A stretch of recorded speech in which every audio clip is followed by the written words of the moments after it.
Hello, and welcome to the Delicious Recipe here on UPRN, New Orleans Talk Radio.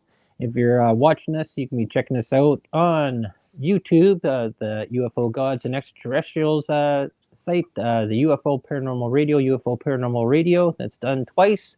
We're also on Podbean, Spreaker, SoundCloud, all the other places there that podcasts are being played. And it's 8 p.m. on Eastern Time. This is Delicious Recipe. I'm your host, Adele. And I have on tonight there Lorilei again there. Say hi, Lorilei. Hi, Lorilei. I'm Lorilei Potvin. I'm Dell's other half. I'm also a host on UPRN here, Monday nights with the almost a delicious recipe with the Angel Rock. Thanks for having me, Dell. Yes, and I want to say a shout out there to Hey You and Kitty Pot there. They're watching the ones and twos as always to make sure that we don't have any technical problems like we did have last week there. But they're such a great crew. They work things out. So, anyways, like the delicious recipe is, I would say we throw everything in the pot and we see how it tastes at the end. It's just information. And if you find something, a little ingredient there that you find appealing to yourself, come up with your own recipe, do your own research, and maybe some of this information there is something you might have thought about, maybe didn't think about. Maybe there's some little tasty morsel in there that gets you thinking to go and look into things Not a little. a cooking show. That's correct. Yes, this is not a cooking show. This episode I called artificial eggs, and there is things out there, plant-based eggs that are not real eggs. And I've talked many times on here about Hi, eating Raymond. real, eating true is a lot healthier for you, and people can uh, think what they want to be out of there. I think natural is the way to go for most things there, and it's probably the most healthiest. Getting away from all those scientifically modified and food surfaces, food substances that are in there. We don't know what the detriment to that is to the human body, and the human body is an incredible machine that self corrects and makes things better. And it's it's amazing that we haven't even It's figured it out perfect. there. It's Yep. perfect. So, Hi, Raymond. We want to say hi to Raymond Newsom. Sorry, Newsom. We got in the chat. oh, there I'm you also are. going to add I'm a registered nurse on top of everything else that I do, but I wanted to add that because we're going to be talking about some interesting artificialness that we've seen, right, Del? Yep, that's true. There's a story that we'll be going into in a little bit there of dealing with eye implants, but uh, I guess to start this off there, and where I started thinking about this back a long time ago, back when I started reading comic books, I guess when I was back in a little kid, and thinking about the merging of technology with humanity and how you think about the superheroes that sort of had that where they sort of merged tech and that. And I'm not anti-tech at all. There's pros and cons to everything. And like I think for the best part there is that if you use technology, you use it as an accessory, as a complement to something else. There, you don't make it your primary function where it's sort of an appendage of yourself.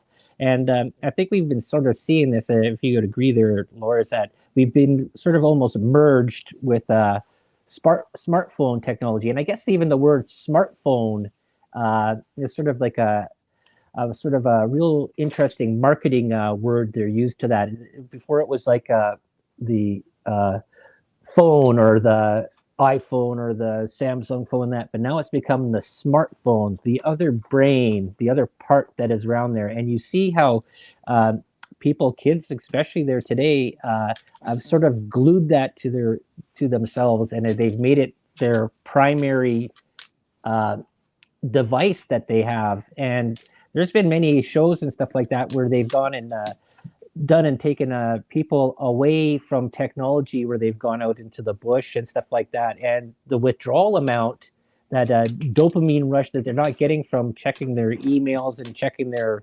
Facebooks and Twitters and whatever they're all the rest of those social platforms, is that some people actually go into a real withdrawal. What do you think about that, Laura? Well, I think that people are addicted, and it's not just smart TVs, it's smart technology, smart meters, which is, we could do a whole show on that. Smart TV, smart devices. Yes, and I've seen people that have actually been treated for, we can get addicted to just about anything, definitely get addicted to their phones. We are seeing that. I find it, well, we've noticed this. I said our generation, you being in your, well, 52 and I'm 57.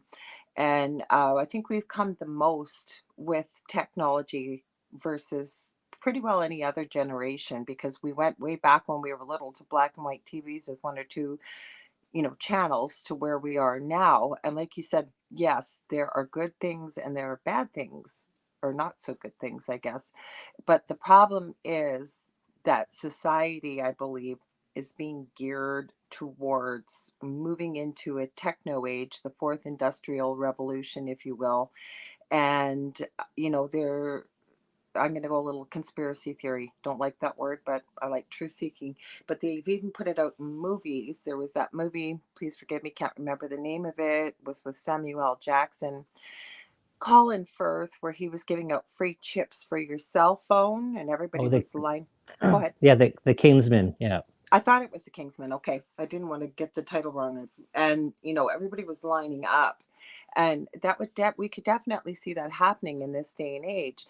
But the problem with technology is it's very easy to monitor humanity, I believe, with technology, which takes away privacy, which I believe is a real right. Yep, that's Hmm. exactly true. There was actually sort of a mention there when the trucker convoy happened in Canada, with people that were traveling across the border, and because we were going through the pandemic there at the time, and there's this digital tracking. This is a thing with face recognition there too as well, and that's been Hmm. being done in China, and that also moved over here into North America and in European countries. Just even on this iPhone 12, just to turn on my phone, if you don't use the code, it just does facial recognition to turn on the Hmm. phone, right? You don't even You have to pretty hit well anything. need it. You pretty well need it now, Yeah, compared to before you had a choice. You got to yeah, use, and before that, it didn't last long. They would get you to use your fingerprint. correct. And I hadn't thought about this till we've talked about it off air. So now you've got your face, they've got your fingerprint, right? Yeah, And it's a little bit off topic, but not really.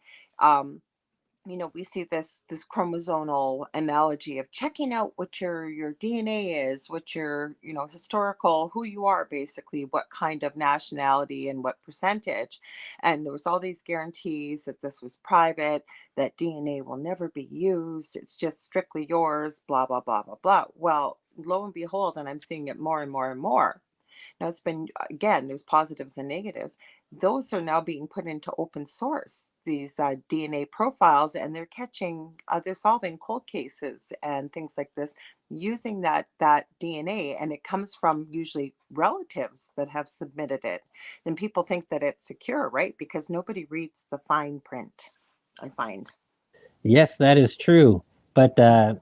getting back on the part of this topic that we're talking here today, it almost comes into this part of transhumanism, where it's the melding of Yes. technology with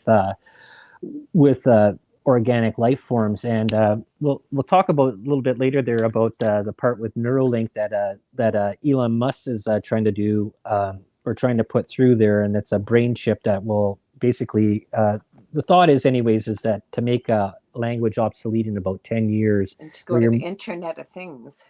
right, and it's Hmm.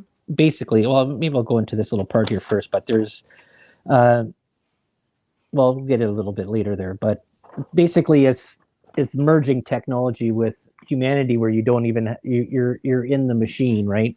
And people talk about the simulation and stuff like that. Are we actually, what is reality, what is anything? But that goes into a whole other part there.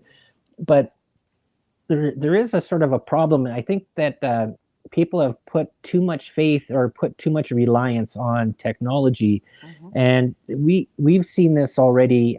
Just even with using iPhones, there, like the I've mentioned this before, is that this little iPhone 5 that I have here is obsolete. Like it won't even work, and we've seen that with computers. I got computers, laptops, and stuff like that. The the programming that is involved with it doesn't generate further past when they figure that it's obsolete. is you can't even use it. I have a Commodore 64 that I can still use because it wasn't dependent on the internet, Mm-hmm. and it still works there. But all the rest of these laptops and computers and devices that I have, they don't carry forward anymore. And you see that in gaming systems too as well. And then you also come to this part here with problems with hacking, bugs, uh, goes into whole programming. The chips not lasting long, the stuff that doesn't last usually over the shelf life of what they determine, so you always have to buy new. Have you noticed that at all there, Laura? Have I noticed that? Well, what happened to me was I won an iPhone. We're in Canada. We forgot to mention, even though we are broadcasting into New Orleans, I should say, and all around the world. But so I hadn't had a clue what to do with this phone. They just come out in the US, so I had to do a lot of research. I found a community out there and discovered the world of jailbreaking, which is a terrible word because it's not illegal. Long story short, I had to learn how to hack the phone to get it to work in Canada. And I used to do a podcast way back when with three guys that were computer experts from across Canada that worked around the world. But my whole point is, I have that first phone. I have so many phones, so many computers. We have iPhone 12s. We're just about at the end of our contract here. At the end of January, beginning of February, we're already into the iPhone 14. If we don't upgrade in the next year or so, I we can pretty well be guaranteed that within the next probably 2 years, most of the stuff on the phone won't work. And then they force you to buy new. So yes, we have a whole collection here of technology. Right. Yeah, it's always it's done to a part of a shelf life, so you're always having to get stuff new. And that's why I always find it sort of interesting with these iOS upgrades. Like I think we're at now 16, and it's just unbelievable. I'm not sure what that one there is. Well, Lucky they said McDonald. greetings, so we'll say Oh, greetings and leave it at that. We've yeah, got, I think it's Karen Ann. So welcome, Karen Ann McDonald. yeah. So I think I this know is who that is. mhm. So this is an interesting story that I saw a couple days ago. I had mentioned it to you, and Mm-hmm. this you can check out this article. There's several of them, but I found one that was sort of pretty precise there. Anyways, this was from Fierce Biotech, and it's if you want to check it out, it's www.fiercebiotech.com. Meditech second sight bionic eyes that have gone obsolete while still implanted. So this is the story came up, and it was about this guy named Ross Doer. Uh, and this happened, I believe, in 2020. Mm-hmm. And I'll go into a little bit about what this company had done. Is he had he believe he was traveling. He'd gotten out of the off the plane in through the airport, and he's about leaving. And he had an ocular implant because he was blind, and this was allowing him to see. And as he was leaving the airport, his eyes went out. Right, he's back to being blind again, can't see. Okay, so what ended up happening here, and I'll just read part of this article here. This is from, like I said, the fantastic technology and a lousy company's second sight's bionic eyes have gone obsolete while still implanted. Okay, this was done by Andrea Park back in February 17th of 2022. Okay, for this Fierce Biotech. So let me just read this very quickly for you guys out there. So most new medical devices are designated to make their users' day-to-day lives easier. But what happens when those devices are subtly cut off from an initially promised level of support and technical upgrades? Okay. Second Sight began phasing out the Argus 2 in 2019. I believe that's the implant. A process that quickly ramped up first because of dire financial issues that nearly wiped out an entire company, and then just this month because of a plan to shift gears and merge with a drug delivery implant maker, Nano Precision Medical. This Nano Precision Medical is to deliver medicine. It's implanted in your skin and do it at a certain time, and that amid this uncertainty, Argus 2 users say they have been left in the lurch. With upgrades and repairs no longer available, many patients are merely counting the days until their vision restoring implants go dark. So on his, with this Ross Dyers, his went dark, and many others that were still working, theirs are just waiting for this process to finally fail. So Second Sight, well, originally on their website, Second Sight's website promised that the device is ever improving and offers Argus 2 users the capacity for future hardware and software upgrades. Well, that was all good. That was what the initial part of the company was, and they did get government money, grants, and stuff like that to do things to produce this stuff. According to the Spectrum report, however, it stopped offering upgrades in March of 2020 when it announced that more than 80 of its 108 employees were being laid off ahead in an orderly wind down of the company's operations. Patients told the magazine the company didn't inform them of this major update and that they had to find out about their implants' imminent obsolescence. Oh, geez. That Useless. they imminent obsolescence. That's the word I was looking for. Secondhand. By the time Second Sight had already told patients of its intent to shift its focus from the Argus to Orion implant, that's the drug thing there, which was placed directly on the brain to provide artificial vision to patients with blindness caused by glaucoma, diabetic retinopathy, optic nerve injury, cancer, and other conditions. We don't really support the basic Argus after that. The former engineer of the company said we didn't sell anymore and we didn't make anymore and we didn't have anything to do with it anymore. So they basically left all of its implant users in the lurch. There's no more upgrades for anything. So basically, they set out of this with neither replacement nor technical upgrades an option. Argus users are now forced to decide between two unattractive alternatives. They can either leave the soon-to-be obsolete device in their eyes until it simply stops working, possibly leading to a medical complication and MRI interference, or undergo a potentially risky and painful procedure to remove it. And then basically what the the company has said simply not relevant to see it's they basically walked it's simply not relevant to them, the company, anymore for what they produced in the past.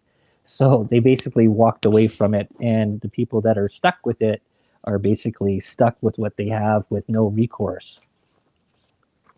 There's It so many implications with that. Never mind, they've got this technology interwoven with the optic nerve, which goes into your brain and what have you, what you just said.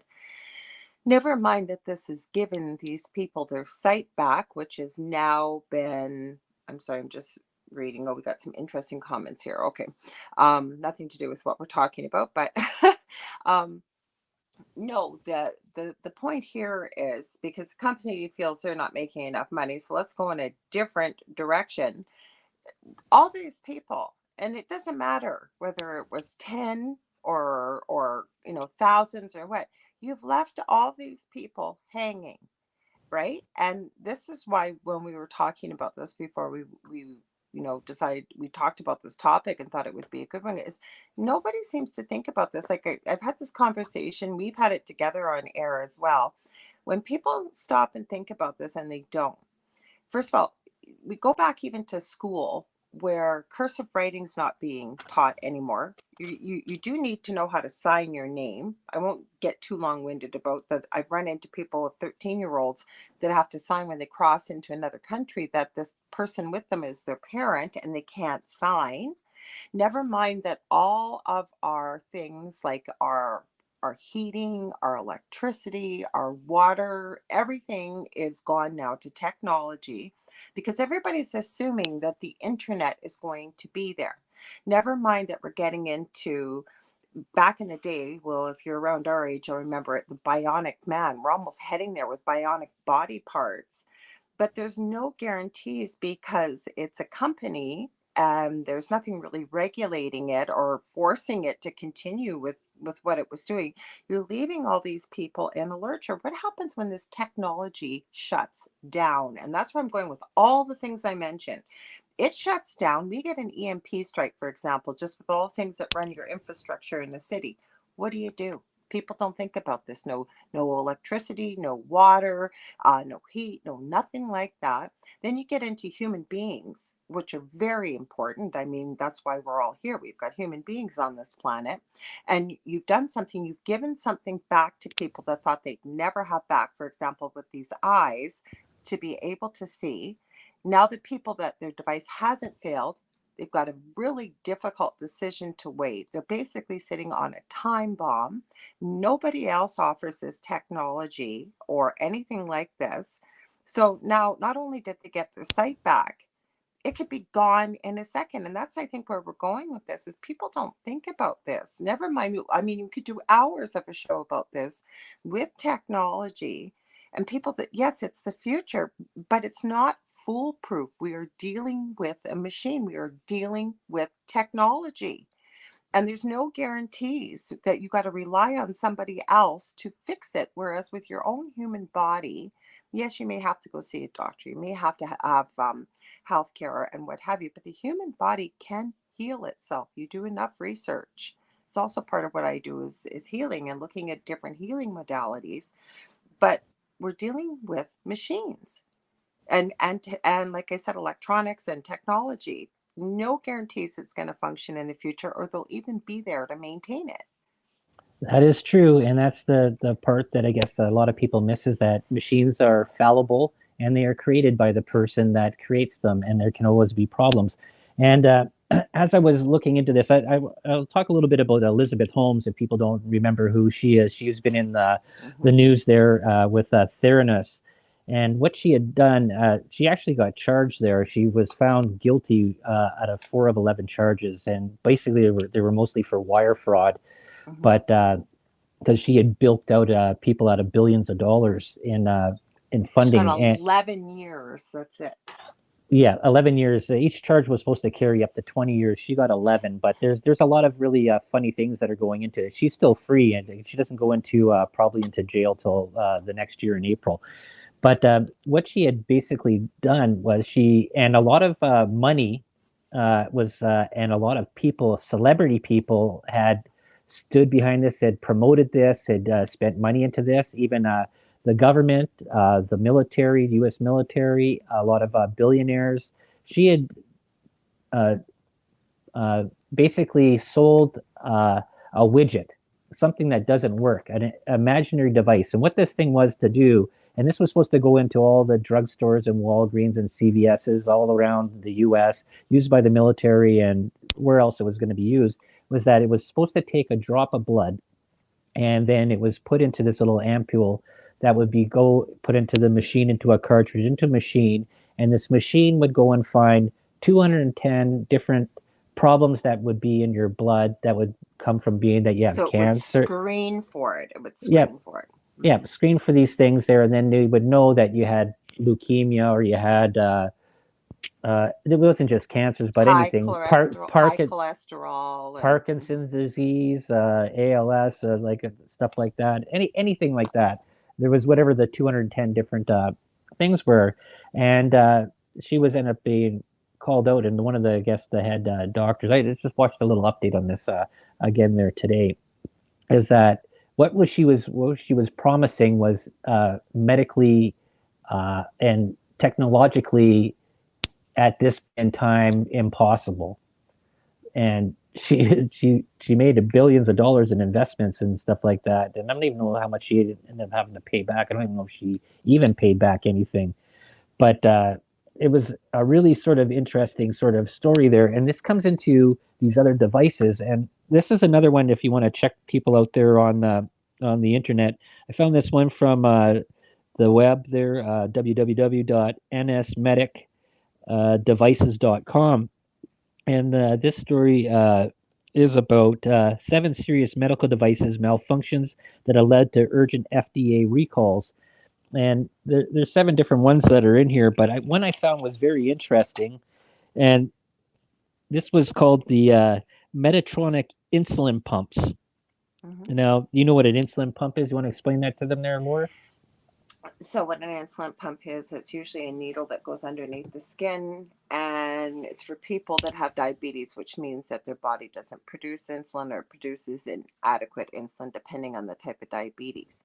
Now the problem is a needle or a pill does not work effectively as the human body. But the pump is supposed to deliver micro doses of insulin, and then you give it a bolus. It's called, you push a button when you're about to eat, like the normal body would work. So it's supposed to maintain a more stable blood sugar, basically. Okay, so this one here, this is an interesting story, and this is where I think that we've put too much faith in technology, and where this is where there's failures that are inherent in a lot of this stuff there. Device failure, hacking, uh, system problems with the code that's in there that can always break down. I found this one. There's 7 different ones, but I'm going to read this one here. This is the Medtronic insulin pump. This is pretty good. The Medtronic MiniMed insulin pump is used by people with diabetes to self-administer insulin in order to manage the condition. Exactly what you said. In August 2018, the U.S. medical device company was forced to issue a recall of more than 1,000 of these devices due to a potential cybersecurity risk in which hackers could gain control of the pump's remote control. Oh An my unauthorized God. person could then instruct the pump to either over-deliver insulin to a patient, leading to a low blood sugar hypoglycemia, or stop Kill. insulin delivery, leading to high blood sugar, diabetic ketoacidosis, and even death, according to the FDA. However, in the March 2020 FDA has said that no one is aware of any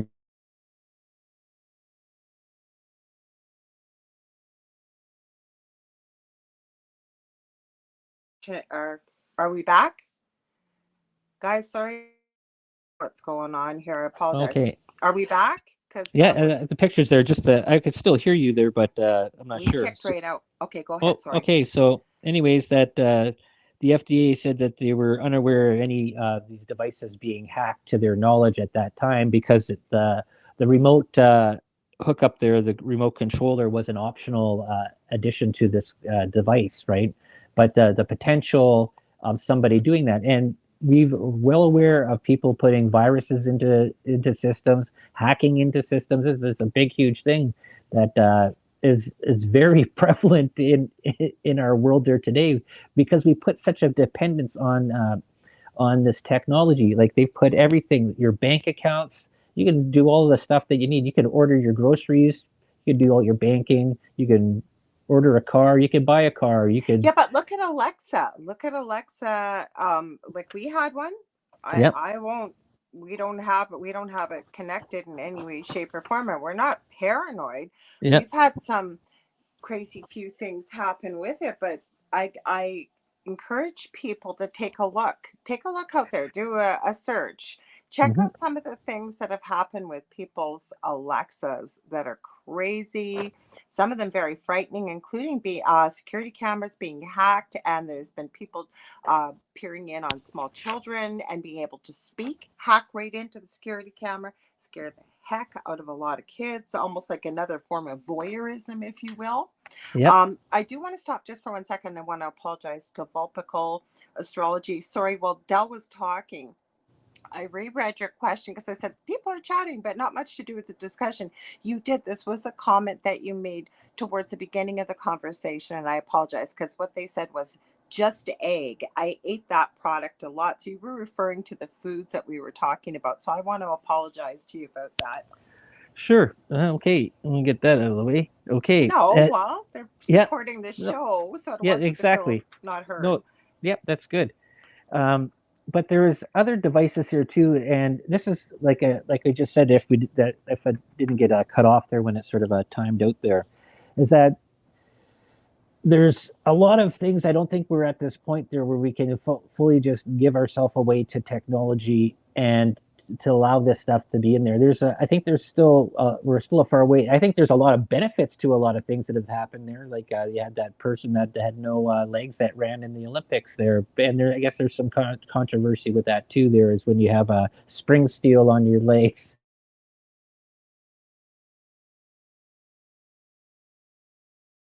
A lot of Into strange weather. So we keep cutting out here. I'm going to move over a little bit, see if that'll change things. Sorry. Yeah. Okay. So this is another one here that I found there. This is out of another part of failure, and this is not going to be just totally all negative, but there is things I think that you should look into before you get involved with, especially if you're implanting something into yourself. And I think a lot of people just take their doctor's opinion at face value, and they don't do their own research. And that's a big thing that we always say is to do your own research, check things out. Don't take our word for it. Don't even take your doctor. You can. There was always a thing that was when I was brought up. Get a second opinion, especially when something is life changing in your life. Especially when it deals with your body, when you're altering something with your body. And like we already said at the beginning here, the body is an amazing machine that does help and self correct itself there quite a bit. Well, one thing I want to add, I just had this conversation with somebody recently, and they were told that, oh no, nothing can be done for you, nothing at all. They'd seen one doctor, and I said, there's a whole, we're just human, there's only so much that can go into our brain. So you could put a room full of doctors, for example, and have a conversation, say, about this person's case. There, I guarantee you there will be a doctor in there that will probably know of a new technique or a different treatment protocol, versus just one person telling you, no, nothing can be done or Mhm. whatever. And I'm not knocking the medical profession. I was part of it. I'm off of the back injury, but my point is that that's why it's so important to take a look at the whole picture. Look around, look and see, what did we do in the day and age before we had all these modern medicine advances? People lived, people got treated. Take a look. Is there like, and I do this with our own family, Dell, and no, I'm not trying to play doctor here. And I come from a big pharma background, and there's a place for everything. And I think that's what we're trying to say here. But I look and see, is there something natural? Is there another alternative? Is there something else we could try before necessarily always going towards either cutting it or taking a pill for it, is what I'm trying to say. And I think it goes along with technology here as well. Yeah, for Hmm. sure. And here's another one that I found that was sort of interesting here. It's called the Edwards Life Sciences Monitoring Platforms. Okay, so this is still off of that whole nsmedicaldevices.com analysis medical devices failures. And this is why, like, I just easily found this just myself, just looking. I just put in medical device failures, and if you're Hmm. looking at something that you're using or that you might be using, because there's another one here, which is like the physio controlled defibrillators, and up here you take a first I aid, was thinking about that already, the you take the defibrillators. you take the AED, and basically what it is, it's a portable defibrillator, and you take a course on that. I took the course there back a few years ago, and but this other one here, this Edwards Life Sciences monitoring platforms. So in March of 2019, the firm informed users of an issue affecting 11,000 of the devices in the U.S. after reports of fluid leaking into the AC power outlet could result in an electrical short circuit and cause the device to either stop working or catch fire. Okay, so this is a there are several ways to monitor blood pressure during and after surgical procedures. The regulator added that the risk of fire increases the oxygen enriched environments, such as operating rooms to intensive care units. So this device there's already a problem with it there, and then it still was in there until there. This is what ends up happening. A lot of then you see these on the news. There is that they know there are problems with this, but they get them out to market and they get put out there. And then when there is a problem, then the recall happens, right? Because you have to cover your losses as a company to make back what you've invested in, right? And it goes the same thing when it comes to these drugs that are out there. There was actually one that was mentioned to I think it was on Jimmy Dore's show, and it was a pill medicine that was stopped here in North America, and I don't want to see if I get this wrong. I think it was Bear, but I'm not sure. Don't quote me on that.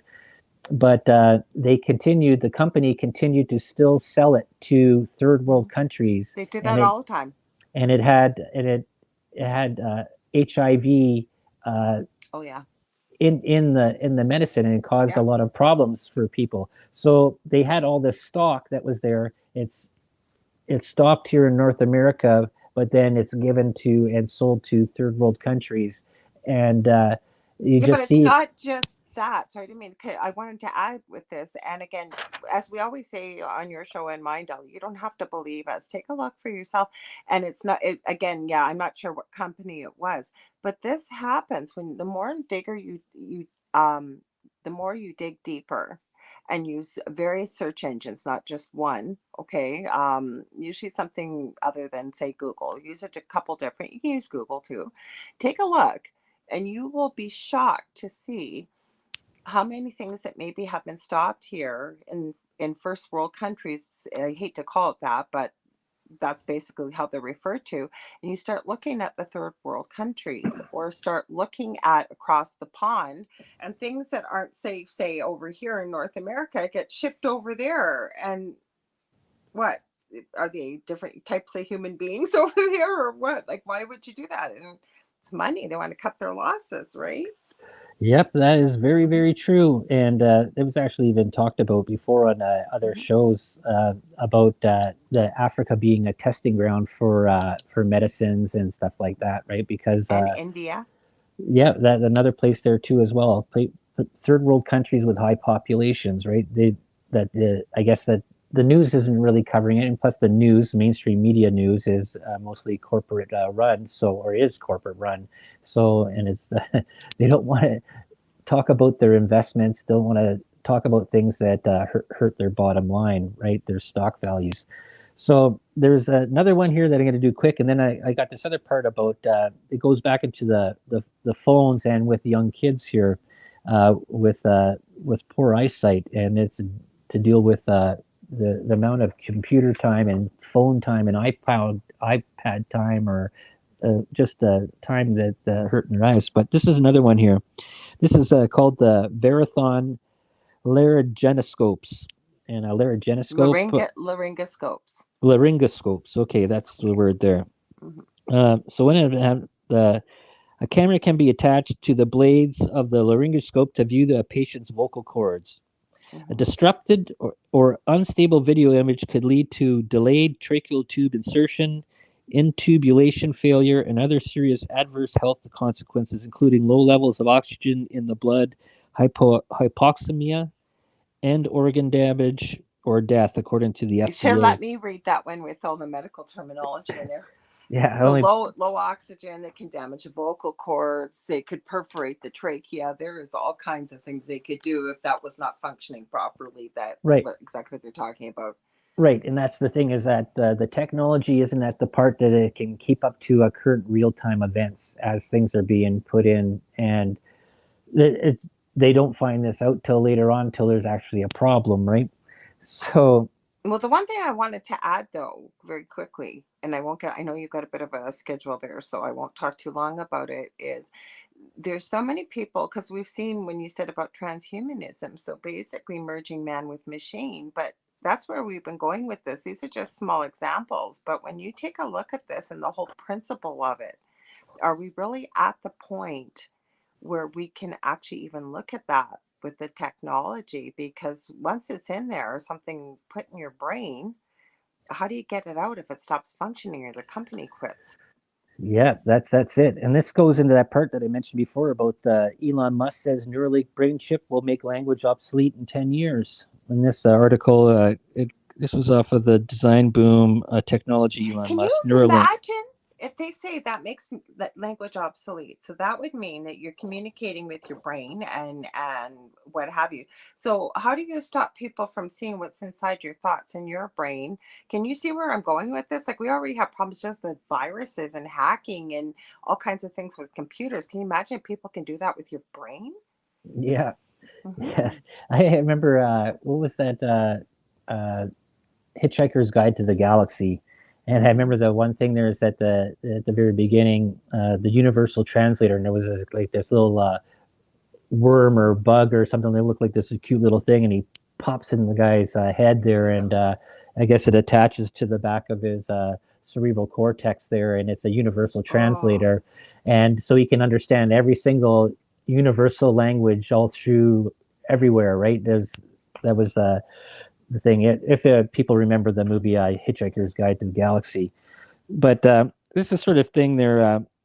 When discussing the possibility of universal language, must state it. I think in principle, you would be able to communicate very quickly with a far more precision language. I'm not sure what would happen to language, but in the situation like thought, it'd be kind of like the Matrix. You want to speak a different language, no problem. Just download the program, that's right? the Internet of Things. Yes. Right.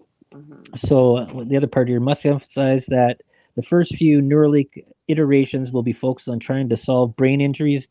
It's not going to sneak up on you. This will be take a while, said Musk about the possibility of communicating through the mind. However, when asked how many years it would be before you wouldn't have to speak, Musk stated, if the development continues to accelerate, maybe in 5 to 10 years. That So, and you know what, there'll be people out there that'll think this sounds incredible, and maybe it is, but it's when you start breaking it down and having a conversation rather mhm, than, you know, downloading a program and computer, like think about your conversations on a computer. Okay, never mind that something's always listening already anyways because we have voice activated smartphones. But yeah, now you're going to have a conversation that could be hacked. Like this just opens a whole thing of worms. Like, how do you prove you didn't do something, you didn't say something, you didn't do whatever, and a crime's committed? How do you do, like, there's just so many things that haven't been thought out. It's like, well, we'll just do it. Let's just do it. And the same thing is, you know, I wanted to add very quickly, we see AI out there. They're trying to get this out there, right? Once AI takes place, people may think it's great. Well, that means if something can replace the job that you're doing, you don't have a job. And then the other thing I'm noticing is, okay, some AI can look very real in the conversations, and say you give them a decision to make when it's ethical, especially. The only thing I've ever seen them be able to do is to defer either to what they've been programmed with or what they've learned through experience, because there is no thing such as empathy or emotion, or, you know, sometimes people will do maybe what you shouldn't do, but they've gone to their heart, if you will. They, you know, they feel that that's the right thing in their mind.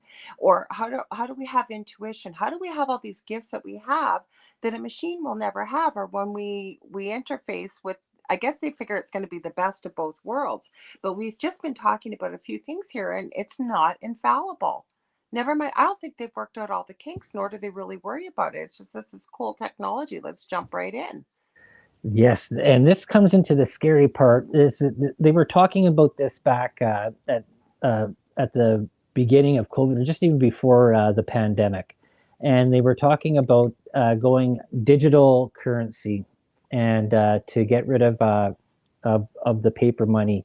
And this goes one step further. Okay, so if you were in digital currency and you talked anything negative about the government or the powers that be, or a hacker wanted to be in there, somebody could get in and they could go and delete your funds, freeze your funds. You saw what the government did with the truckers in Ottawa. They froze their assets there out. They Or stopped, people that donated $5. right? They stopped their PayPal, they stopped They PayPal locked their accounts, bank accounts. right? So they can go and do this. So anything that you do, this is why I think this is a very dangerous, slippery slope that we're sort of heading towards. Putting all our faith into digital, putting on that you don't use a card anymore, going into the bank, or use just your phone from home, and somebody can easily just break into this thing there and hack into this. And we, like we said there already before, is that hacking is a thing. It's an actual real thing. So, and the amount of disruption that it can do, and you can figure that the government, and they've done and talked about this in movies, but this is actually quite possibly a thing there too, is that somebody can go in and they can remove you out of the system. They can remove your social insurance number. They can get rid of you. You basically don't exist anymore. You become a ghost, and then you have to prove your way back. Because I remember my grandmother had talked about this before. Is that when she was taken from the reserve, and then she was put into foster care and moved around and stuff like that.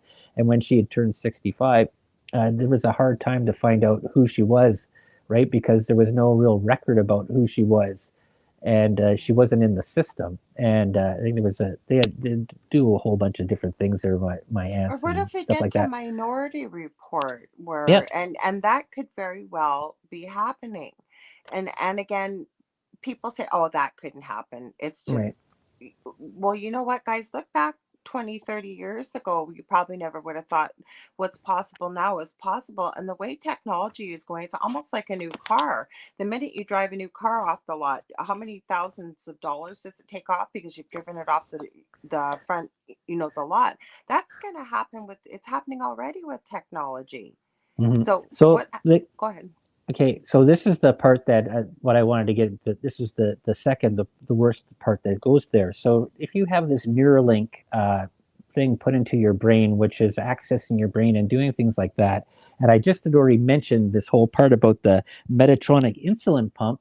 What what gives the part there that you don't think that some nefarious person in the government or a hacker or some company or something like that doesn't shut down the chip in your brain and create you basically brain dead or useless, or you can't connect, you can't do anything. And this is what even the part there with these people that want to put RFIDs in their hand, these implants to go through the door to pay I've for seen stuff, people do it. connect it to their credit card. It was big. I think it was in Sweden or Finland Yeah. or Denmark. They were doing a test Yeah. thing of that. I think there was actually a place here in Canada, out in the Maritimes, a small little town where they were doing the RFID chip, the implant. And I think this whole part about getting away from tangible money, like when they already got rid of the barter system because they wanted control of taxes, right? That was the whole reason for doing that. If I provide a service for you and you give me a dozen eggs, I will tie in the egg reference here. Uh, that was fine, but the government couldn't tax it because they had no proof of money exchange on there, right? That was the whole part of this barter system. That's why they outlawed it. And this comes in this whole part with this brain thing, having a chip put in your brain. Like I said, is that what? How do you think that somebody might not screw with that? And I just find it really amazing that people don't think more about this, because you see a lot of people get very energetic about this and saying this is the next wave, this is the best thing for us, this is the way to move to the future. And like I said at the beginning, technology should be a complement, should be something that you use as a tool, not an appendage, not something that's connected to you that you have to depend on. Never mind that it's controllable, it's monitor, you can monitor it. And Mm-hmm. like you said, like people may say, well, they can't do that, like say for your bank account. Well, it did happen here. We're not even in a digital currency. People that donated $5 because they believed in the cause, say what our truckers were doing, and that happened. Mm-hmm. So imagine, like online, and we've seen it. Like I've seen so many Bitcoin companies, and it's not Bitcoin per se, but digital currency, I'll say already, that's out there, that have just disappeared. Same thing, up and gone. And so what? You had your money in that, your money's gone. And then they used to say that it was unhackable, it was untraceable. Well, that's not happening anymore. It's pretty easy still to be able to get in there if you've got somebody that knows what they're doing. And again, human beings, I mean, hey, I'm going to give you a name: Yuval Noah Harari, the prophet, advisor to Klaus Schwab, World Economic Forum. Not going to say one way or another. Look for the video where he talks about humans being hackable animals. Mm-hmm. Hmm. Oh yeah, for sure. So Hmm. quickly before we end here, I just wanted to mention one thing that I said before. There is that there seems to be a thing that we're getting there because of using these devices that we have there. There's a term that's been called eye hunch. And what this is that I'll turn sideways for people to look in, is to be sitting like this the whole time, staring at your phone or your tablet or whatever, Uh, and basically it puts your neck into a very uh, position that unnatural, unnatural unnatural. position that should be, that can cause a lot of stress. And they've done some sort of studies on this, is that being hunched in and being like this can cause things like stress, depression, low self-esteem. But also another part there is that they're talking about with kids and people that have kids out there, is that the amount of time that your kids play on these devices and stuff like that, there's a part that they're seeing there now in kids of nearsightedness Mm, and becoming what's the word here, becoming myopic, younger myopic. kids Yeah. having poor eyesight. And they're seeing this more and more an increase. I think they said between the ages of 3 to 6, I think it's raised about 6%, and then from 6 to 10, 30% of kids having Wow. to wear glasses now because they are connected to this device that they're staring at constantly. And there's a thing there too about the anti-blue light or blue light that comes off of these devices, and that which can there's still stuff that's out there. They're looking more and more, the studies aren't done yet about how that is affecting uh, the pineal gland, the back of the eye, and causing kids to have poor eyesight. And they say certain things there is getting outside and disconnecting from devices and being outside in the air and using natural light. I think fluorescent lights, for all those people that went to school, those fluorescent lights with the buzz and the hum and the flicker while you sat there in school all day was a very negative effect and a depressing effect on kids that were going to school. So I just want to end on that one little part there of this artificial egg that we talked about there today. So Lorilei, as we close out here, tell them about yourself and where they can find you. My name's Lorilei Potvin. I'm Dell's other half. I'm also a host on UPRN here on Monday nights with the Angel Rock from 6 to 8 p.m. Eastern Standard Time. I'm trying to think who I have this Monday. My gosh, I have somebody booked. I can't remember their name. I'm so sorry, but it's going to be a great guest. I should tell you also very quickly, I'm a clairvoyant medium, crystal Reiki energy healer, Akashic Records practitioner, spiritual teacher and mentor, and a registered nurse. And if you ever want to get a hold of me, you got a guest idea, a guest suggestion, maybe you want to book a reading with me, healing session, I do mentoring, get a hold of me on the angelrock.com facebook.com / Angel Rock. And thanks for having me, Dell. Awesome. And this was the artificial egg, the delicious recipe. I'm your host, Adele. Thank you all for tuning in, and thank you, Laura Lee, for being on the show. And just like I said, just things to think about when you're thinking about technology and the human body and how it affects you from day to day. There might be other things out there that might be a little bit better, and do your own research. And Always. we'll see you all next week as we go into this winter months. That's what the toot's about. Snow fell here in northern Ontario, so we'll check you all next week. Thank you very much. Have a good one.